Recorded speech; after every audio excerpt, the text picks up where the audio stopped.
السلام علیکم، آپ دیکھ رہے ہیں پروگرام انسائٹ اور میں ہوں فواد خورشید۔ وزیر اعظم عمران خان نے ملک میں کورونا کی صورتحال کو تسلی بخش قرار دے دیا ہے۔ یہ انتہائی اہم خبر ہے جو وزیر اعظم نے قوم کو سنائی، مگر انہوں نے قوم کو احتیاط جاری رکھنے کا بھی مشورہ دیا۔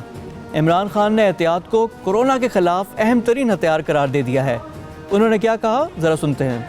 اللہ کا خاص کرم ہے اور آپ کو قوم کو مبارک ہو کہ آپ نے مشکل وقت گزارا، اور جس طرح بھی ہم نے یہ لاک ڈاؤن کیا، اللہ کا شکر ہے کہ اتنی تیزی سے نہیں پھیلا۔ مجھے جو سب سے زیادہ خطرہ یہ کورونا کا نہیں ہے اس وقت، جو ہمارا کمزور طبقہ ہے، غریب طبقہ ہے، اس کے کیا حالات ہیں۔ اور ہمیں ڈر یہ ہے کہ جب تک ہم وہاں پہنچیں لوگ بھوک سے سڑکوں پہ آ جائیں گے، اور اگر لوگ بھوک سے سڑکوں پہ آ جائیں گے تو سارا لاک ڈاؤن کا مقصد ہی فیل ہو جائے گا۔ اس کے علاوہ وزیر اعظم نے وزیر اعلیٰ سندھ مراد علی شاہ پر بھی نام لیے بنا تنقید کی۔ انہیں کورونا پر سیاست نہ کرنے کا مشورہ دیا اور کراچی میں بغیر تصدیق کے زیادہ اموات بتانے کا شکوہ بھی کیا۔ اس وقت ملک کو ایک اندیکھے دشمن کا سامنا ہے، مگر وفاقی اور سندھ حکومت ایک دوسرے پر لفظوں کے تیر چلا رہے ہیں۔ ہمارے حکمران اتحاد کا ہتھیار کورونا پر استعمال کرنے کے بجائے آپس ہی میں لفظی جنگ چھیڑ بیٹھے ہیں۔ صرف اتنا ہی نہیں بلکہ پی ٹی آئی کے اندر بھی ناراضی کی باتیں عملی صورت میں سامنے آ رہی ہیں۔ کراچی سے رکن قومی اسمبلی نجیب ہارون اپنی ہی حکومت کی کارکردگی سے نالاں ہو کر مستعفی ہو گئے ہیں۔ ان کو منانے کی سبیل کی جا رہی ہے، مگر ہنوز نتیجہ برآمد نہیں ہو سکا ہے۔ دوسری جانب ہر نازک موقع پر متحد ہونا اس قوم کی تاریخ رہی ہے۔ کورونا کے خلاف بھی اس تاریخ کو دہرانا چاہیے، اور ایسا ہو بھی رہا ہے۔ صدر پاکستان ڈاکٹر عارف علوی اور علماء کرام اور مشائخ نے 20 نکات پر اتفاق کر لیا ہے۔ اس بار بھی رمضان عبادات سے بھرپور ہوگا، مگر احتیاط کے بنیادی عنصر کے ساتھ۔ یوں یہ قوم کے لیے بہت بڑی نوید مسرت ہے، مگر کیا کیجئے کہ حکومتی اقدامات کے باوجود کورونا ملکی معیشت کو نقصان پہنچانے کے در پہ ہے۔ حکومت نے تعمیراتی صنعت کے لیے شاندار پیکج دیا ہے، لیکن زراعت بھی ایسے ہی ایک پیکج کی راہ تک رہی ہے اور مسلسل تکے جا رہی ہے۔ زراعت واحد شعبہ ہے جو مثبت نتائج نہایت قلیل وقت میں دیتا ہے، سو حکومت وقت کو ایک نظر ادھر بھی کرنی چاہیے کہ یہی اہم تقاضائے وقت ہے۔ یہ ہیں آج کے انسائٹ کے موضوعات۔ ہمارے ساتھ ہوں گے opposition leader Sindh assembly Firdous Shamim Naqvi, اسلامی کونسل کے چیئرمین ڈاکٹر قبلہ ایاز، اور معاشی تجزیہ کار اور سینئر صحافی فرحان بخاری۔ پہلے گفتگو کریں گے فردوس شمیم نقوی صاحب سے، جو لیڈر آف دا اپوزیشن بھی ہیں سندھ اسمبلی میں، اور ساتھ ساتھ پی ٹی آئی کے سینئر رہنما بھی ہیں۔ مرکز اور سندھ کے درمیان جو چپکلش ہے، جو بیانات کے ہیں، ان کے بارے میں بھی گفتگو ہوگی، اور ساتھ ہی ساتھ کنسٹرکشن انڈسٹری کا جو پیکج ہے، کیونکہ شمیم نقوی صاحب خود بھی اس کاروبار سے منسلک ہیں اور یہ 1988 میں آباد کے چیئرمین بھی رہ چکے ہیں، اس پہ بھی گفتگو ہوگی، اور نجیب ہارون کے جو استعفے کا جو مسئلہ ہے، معاملہ ہے، اس پہ بھی ہم گفتگو کریں گے۔ فردوس صاحب، السلام علیکم and welcome to the show. Thank you for inviting سر۔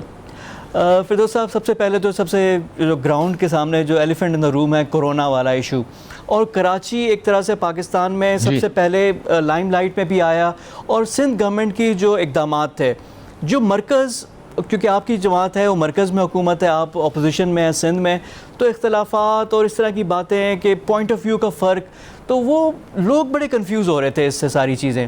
تو ابھی کیا صورتحال ہے کہ ابھی ایوری تھنگ از ہنکی ڈوری، یا ابھی بھی کوئی پرابلمز ہیں؟ I think sir the problem تو ہے۔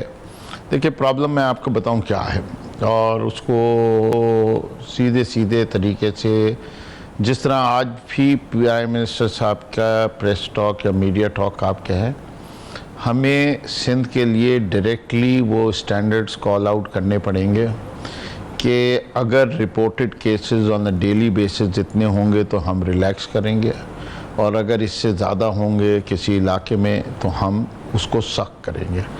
تو لوگوں کو سمجھ میں آنے لگے گا کہ کوئی میجرمنٹ کرائٹیریا۔ اس وقت آج کی صورتحال یہ تھی کہ اگر آپ سندھ کا ڈیٹا دیکھیں تو سندھ میں 29 ڈسٹرکٹس ہیں، 9 ڈسٹرکٹس ایسی ہیں جس کے اندر 0 رپورٹڈ کیس ہے، 0 ڈیتھ رپورٹڈ ہے۔ تو ان کے جگہوں پہ کیوں اتنا سیویئر لاک ڈاؤن ہونا چاہیے، اس کا جواب نہیں دیتے۔ دوسرا جو ڈیٹا کے وہ مسک کیا اس دن چیف منسٹر صاحب نے by bringing in Edhi home, تو وہ بھی میرے خیال سے قابل مذمت بات ہے۔ اس کے پاکستان کے اندر ملک کا mortality ریٹ جو ہے وہ 0.72% ہے، جس کے لحاظ سے 2 کروڑ کی آبادی کے لحاظ سے کراچی میں روزانہ 400 لوگ مرتے ہیں. 400 لوگ روزانہ مرتے ہیں. اور جب اب کنٹری لاشیں لے جانے کا سلسلہ روک دیا جائے گا تو عیدی ہوم اور ایسے اور اداروں میں لاشیں بڑھ جائیں گی. چوتھی چیز جو انہی نے کہی کہ کرونا مر جانے کے بعد کرونا کا ٹیسٹ نہیں ہو سکتا، یہ بھی بالکل غلط بات ہے. وہی سواب ٹیسٹ جو زندہ انسانوں میں ہوتا ہے وہی مردہ میں ہو کے ڈٹرمن کر لیا جا سکتا ہے کہ یہ شخص کرونا سے مرا ہے یا نہیں مرا. تو میں سمجھتا ہوں کہ جب تک مراد علی شاہ صاحب بڑی کلیئرلی ایک پلان کو نہیں اسپیل آؤٹ کریں گے کہ کون سے وہ انڈیکیٹرز ہیں جس کے بنیاد پہ وہ ریلیکس کرنا چاہتے ہیں یا سخت کرنا. اس کے اندر ایک ٹوٹل لاجک اور تھی. ہم نے سپورٹ کیا تھا لاک ڈاؤن. ہمارے prime minister was not in favour, but ہم نے سندھ میں مراد علی شاہ صاحب کو 21 مارچ کو میٹنگ ہوئی جس میں گورنر کے تحت ہوئی، corps commander, government of Sindh, P T I کے ہم بیٹھے. ہم نے کہا ہم آپ کو سپورٹ کرتے ہیں لاک ڈاؤن، لیکن ایک شرط کے ساتھ کہ اس میں صوبے میں کوئی آدمی بھوکا نہیں سوئے گا. انہوں نے گارنٹی دی کہ نہیں سوئے گا. انہوں نے کہا میں نے 22 لاکھ لوگوں کو 3000 روپے کے راشن پہنچا دوں گا ایک ہفتے میں. آج 4 ہفتے ہو گئے وہ نہیں پہنچے. لیکن جو سب سے بڑی بات تھی، انہوں نے کہا کہ لاک ڈاؤن کیوں لگانا ضروری تھا. لاک ڈاؤن اس لیے لگانا ضروری تھا کہ ہم اس بیماری کے لیے تیار نہیں ہوئے. جب ہم تیار نہیں ہوئے تو ہمارے پاس آئسولیشن سینٹر نہیں تھے، ہمارے پاس کوارنٹین سینٹرز نہیں تھے، ہمارے پاس ٹیسٹنگ کٹس نہیں تھی، ہمارے پاس لیبارٹری میں فیسلٹی نہیں تھی. تو فیصلہ یہ ہوا تھا کہ ان 3 ہفتوں میں ہم اس سب کو اتنا کر لیں گے کہ پھر اس کے بعد ہم ریویو کریں گے کہ ہم کتنوں کو ڈیل کر سکتے ہیں. میرا اپنا ذاتی خیال، اور مراد علی شاہ صاحب کو میں یہ لکھ کے بھیج چکا ہوں، میڈیا پہ لا چکا ہوں کہ ایز لانگ ایز آپ کا ڈیلی پیشنٹ بینگ کمنگ اور ٹوٹل پیشنٹس اس وقت تک جو انڈر ٹریٹمنٹ ہیں، اگر آپ کی کیپیسٹی ڈبل سے زیادہ ہو تو آپ ایز کر سکتے ہیں. اگر آپ کی ڈبل سے کم ہو تو آپ ایز نہیں کر سکتے. اور آخری بات یہ ہے، and then we'll move on, کہ جس علاقے سے نکلے اس جگہ کو سیل کرے. ہر جگہ کو پورے کو سیل کرنا اور لاک ڈاؤن ضروری نہیں ہے. اچھا نقوی صاحب، جو آپ بات کر رہے ہیں لاجیکل بھی بات کر رہے ہیں اور بہتر بھی ہے، لیکن جو آپ کی جماعت کے باقی لوگ ہیں جب پرسنل اٹیک کرتے ہیں، ان کے سٹائل آف پریزنٹیشن پہ بات آتی ہے کہ خبر نامہ پڑھ رہے، تو اس میں تو سیاست زیادہ ہو جاتی ہے. ایک تو یہ، دوسرا آپ نے کہا کہ سندھ میں جو ہے کہ 9 ڈسٹرکٹس ایسے جہاں پہ ہے ہی نہیں، لیکن اصل مسئلہ تو کراچی کا ہے. کراچی پاکستان کا سب سے بڑا شہر ہے، دنیا کے بڑے شہروں میں اس کا شمار ہوتا ہے. نیو یارک کی اگزامپل ہمارے پاس ہے، اور منی پاکستان ہے کراچی میں. یعنی جس طرح آپ نے کہا نا کہ اب کنٹری لاشیں بھی اب جاتی ہیں، ڈیتھس ہو جاتی تو وہ بھی اب نہیں جا رہی. تو کراچی کی تو ڈائنامکس ڈیفرنٹ ہے، جو ایک ملک کے ہوتے ہیں اس طرح کے ہوتے ہیں. اگر وہاں کا چیف ایگزیکٹو کوئی اقدامات کر رہا ہے تو اس کو سپورٹ کرنا چاہیے، اور سلیکٹیو لاک ڈاؤن اور سجیشنز دے کر اس سے کام کروایا جائے، بجائے اس کے کہ آپ تنقید کریں. اور پھر جس طرح کی ہارش لینگویج استعمال ہوئی ہے دونوں سائڈ سے، لیکن اٹیک پہلے پی ٹی آئی کی طرف سے ہوا تھا، پھر آپ کے گورنر چلے گئے، پھر فیصل واڈا آ گئے، علی زیدی آ گئے. نہیں، تو یہ چیزیں تو تھوڑی سی نہیں میرے خیال سے اگر آپ سب سے پہلے دیکھیں، سب سے پہلے نالائق کا لفظ کون استعمال ہے، ٹویٹر والا پی ایم کس کا کرتا ہے. میں آپ کو مرتضی وہاب کی ٹویٹس دکھا دوں گا which are dated in the first week of March. Saeed Ghani کے دکھا دوں گا، ناصر. تو جو آپ کا امپریشن ہے وہ غلط ہے. ہم نے بہت برداشت کی جب وہ حد سے آگے نکل گئے. شیلا رضا کی ٹویٹس دیکھ لیجئے جو انہوں نے وزیر اعظم کے والد صاحب تک کو نہیں بخشا، اور وہ بھی تھا 4 اپریل کی ٹویٹ ہے. آپ دیکھیے تو کہ کیا کیا جا رہا ہے. دیکھیں سب سے بڑی بات یہ ہے کہ وہ غلط بات ہے. آگے چلے. 2 wrongs don't make a right. I agree with you, but دیکھیں پرابلم کیا ہے. there is a difference of opinion between us and PPP. Karachi شہر میں 40% لوگ کچی آبادیوں میں رہتے ہیں. کچی آبادیوں میں 10 فٹ بائی 10 فٹ 12 فٹ کے کمرے میں 8 سے 9 لوگ سوتے ہیں. گھروں کے درمیان فاصلہ 3 فٹ کا ہوتا ہے گلی کا، اور اس کے اندر بچوں کو آپ بند نہیں رکھ سکتے. وہ سب سڑکوں پہ کھیلتے ہیں اور میدانوں میں کھیلتے ہیں، اور وہاں کرونا کا social distancing is not possible. بلدیہ ٹاؤن چلے جائیں, میرے پہلوان گوٹ میں اس وقت جو ہے سیل ہوا ہے, یہاں فزیکلی پاسبل نہیں ہے. یہ ٹی وی پہ آ کے کہنا تو بہت اچھا لگتا ہے, لاک ڈاؤن کر لو, سوشل ڈسٹینسنگ کر لو. وہ سوشل ڈسٹینسنگ کرے گا کیا؟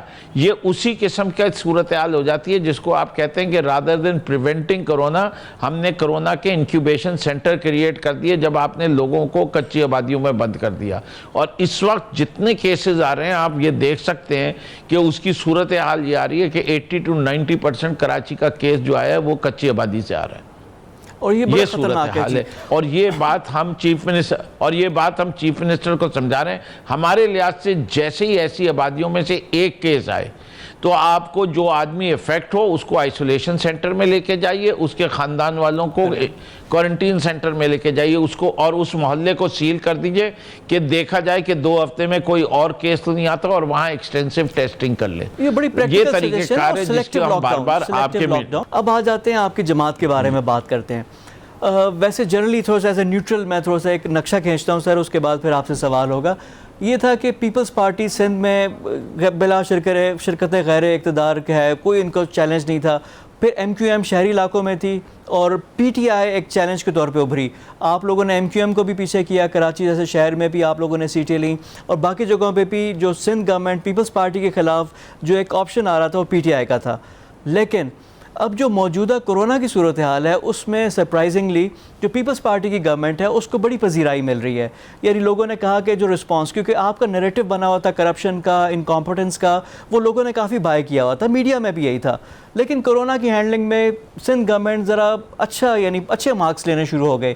تو پی ٹی آئی میں تھوڑی سی بے چینی پیدا ہوئی, پی ٹی آئی نے پھر اٹیک کیا, پھر آن گراؤنڈ نظر آنے شروع ہو گئے, گورنر صاحب, پھر آپ کے ایم این ایز ہیں وہ نظر آنے شروع ہو گئے, اور انہوں نے آ کر سندھ گورنمنٹ پہ زیادہ اٹیک کرنا شروع کر دیا. جو چیزیں تھیں اور جو پولیٹیکنگ ہے وہ ساری آنی شروع ہو گئی. اب اس سارے دورانیے میں جو آپ کی جماعت ہے اس میں بھی گروپنگز کی 1.5 سال سے باتیں ہو رہی ہیں کہ مختلف گروپس ہیں. اب شکست و ریخت شروع ہو گئی ہے, لوگ اب یہ کہنا شروع ہو گئے ہیں. آج ایک نجیب ہارون صاحب آپ کے ایم این اے ہیں کراچی کے, انہوں نے بھی ریزائن کر دیا. تو یہ ساری کہانی ہے کیا؟ جی دیکھیں, پہلی چیز تو یہ ہے کہ کون سا خاندان ہے, کون سا گھر ہے جس میں آپس میں کبھی نہ کچھ کھٹ پٹ نہیں ہوتی. تو یہ ہوتی رہتی ہیں, اور یہ پی ٹی آئی ایک بہت بڑی فیملی ہے. پہلی چیز تو میں آپ کے اس اسٹیٹمنٹ سے ٹوٹلی ڈس ایگری کرتا ہوں کہ پذیرائی مل رہی ہے. وہ جس وقت مراد علی شاہ صاحب نے بالکل ویسٹرن امریکہ جیسے فیصلے کر رہے تھے اور کام جو کر رہے تھے وہ کسی بنانا ریپبلک کی طرح سے زمین پہ کر رہے تھے, تو وہ تو ان کا تو پول کھلنا تھا, کلائی کھلنی تھی, وہ کھل گئی 3 ہفتے کے اندر کہ کیا صورتحال ہوئی. نہ انہی نے کہیں امداد پہنچائی, لوگ بھوکے مرنے لگے. لوگوں کو احساس ہو گیا کہ جس طرح ماضی میں جو کچھ یہ حکومت کرتی آئی ہے, it has a zero delivery. 10,000 بسوں کا وعدہ کرتے ہیں, زیرو ڈیلیوری. K4 کے منصوبے کی بات کرتے ہیں کہ 2018 میں پورا ہوگا, 2020 میں بیٹھے ہوئے ایک قطرہ پانی کا نہیں ہے. S3 کا منصوبہ 2014 میں مکمل ہونا تھا, 2020 میں نہیں ہوا. سندھ کے جسٹس ہانی کی رپورٹ ہے کہ 90% لوگوں کو گندا پانی پینے کو ملتا ہے. وہاں کے بیسک ہیلتھ یونٹس کے حالات دیکھ لیجئے تو وہاں نہ دوائیاں ہیں, نہ ڈاکٹر موجود ہوتا ہے, نہ ایمبولنس ہوتی ہے. تو آپ جس شعبے کو دیکھیں, یہ واحد صوبہ ہے جہاں شرح خواندگی کم ہوئی ہے, 44% سے 42% ہو گئی. جہاں آپ سوچئے کہ 85% آف دی پرائمری اسکول سے سیکنڈری اسکول میں ڈراپ آؤٹ ریٹ ہے. اس سے کہ جس صوبے میں 40,000 پرائمری اسکول ہوں اور صرف 4,000 سیکنڈری اسکول ہوں تو وہ 6ٹھی جماعت میں بچے جائیں کیسے؟ اسے کہ یہ صورتحال, اور اس کے اوپر مراد علی شاہ صاحب کی کیا تعریف ہے. یہ تو ہم نے ان کو بے نقاب کر دیا ہے, اور یہ جو وقتی طور کے اوپر اگر انہی نے کچھ براؤنی پوائنٹس حاصل کرنے, اور ہم تو کہتے ہیں کہ اچھی بات تھی, ہم نے تو انہیں سپورٹ کیا کہ انہی نے کوشش کی کہ کرونا کو کنٹین کیا جائے, وقت سے پہلے شروع ہوئے, تعریف کے قابل ہے. لیکن زمین پہ کیا کیا آپ دیکھیے کہ سب سے پہلے انہی نے شور مچایا, لیکن پورے صوبے میں جائیے covid.19.gov.pk جو کہ آفیشل سائٹ ہے, ہر صوبے نے اپنی ہر ڈسٹرکٹ کے اندر کچھ نہ کچھ facility of isolation and quarantine بنا لی ہے. سندھ وہ واحد صوبہ ہے جس کی آئسولیشن فیسلٹیز بھی 3 ہیں اور کوارنٹین فیسلٹیز بھی 3 ہیں, جس میں سے 2 کراچی میں اور 1 سکر میں. باقی کہیں نہیں ہے. آج کی تاریخ میں اس وقت آج ڈان کو اٹھائیے تو اس کے اندر انہوں نے کہا ہے کہ ہر ڈسٹرکٹ میں یہ سینٹر فیلڈ ہاسپٹل قائم کیے جائیں, اور پھر اس کے ساتھ کتنی مضحکہ خیز باتیں کہ اسی آرٹیکل میں جو سٹی پیج کے اوپر ہے ڈان کے, اگر آپ ہیں تو وہاں عذرا پیچو کہتی ہیں کہ ہم نے 185 یونٹس کریٹ کر دیے ہیں فار ٹیکنگ کیئر. جب میں نے دیکھنا شروع کیا وہ 185 یونٹس کا مطلب ہے 185 بیڈز 20 ہسپتالوں میں, ہر بیڈ کو انہی نے ایک یونٹ کے نام سے کہہ رہے ہیں. تو اس قسم کی دروغ گوئی سے کوئی فائدہ نہیں ہوتا, ہمیں یہ کلائی اتارنی پڑتی ہے پھر ان کی, اس سے کہ وہ باتیں بڑی بڑی اور کام زمین پہ کچھ نہیں. خود ان کی پریس کانفرنس میں انہی نے مانا کہ 105 کروڑ ہم نے مختص کیے راشن کے لیے, جس میں سے 4 ہفتے کے اندر انہی سے 50 کروڑ کا راشن بانٹا. اس کے اندر بہت ساری خرابیاں نظر آئیں تو انہی نے روک دیا کہ اب ہم سسٹم بنا رہے ہیں, دوبارہ سوچیں. بھائی لاک ڈاؤن کرنے سے پہلے کیوں نہیں سوچ لیا تھا؟ ہم نے بھی تو ایک سسٹم احساس کا بنا کے دیا. پاکستان کی تاریخ میں اس سے زیادہ ٹرانسپیرنٹ سسٹم نہیں ہے جس میں کسی ایک آدمی کی سفارش نہیں چلتی. اس کو 9 ڈاٹا بیسز کے تھرو اگر وہ شفٹ ہو کے اس کا نام آتا ہے تو وہ حقدار ہو جاتا ہے. اس کے اندر 98% پرابلٹی یہ ہے کہ مستحقین کو پیسے مل رہے ہیں. اگر اس کے اندر کوئی امپروومنٹ کا سجیشن ہے ہم سر آنکھوں پر, لیکن don't criticise a good programme. It's a brilliant programme, اور اس کے اندر بے نظیر انکم سپورٹ کے جو لسٹیں تھیں ان کا بھی فائدہ لیا, لیکن وہ تو صرف جتنے بینیفیشریز ہیں وہ تو صرف 39 لاکھ ہیں, باقی تو 1 کروڑ 22 لاکھ جو ہے وہ باقی لوگوں سے لیا گیا ہے. اس سے کہ جو سرویز ہو رہے تھے اس میں پاورٹی لیول ڈٹرمن کیے, جو پاورٹی لیول 6 والے ہیں ان کو بے نظیر انکم سپورٹ پروگرام میں ڈالا گیا ہے. تو میں سمجھتا ہوں کہ وہ criticism for the sake of criticism کرتے رہیں.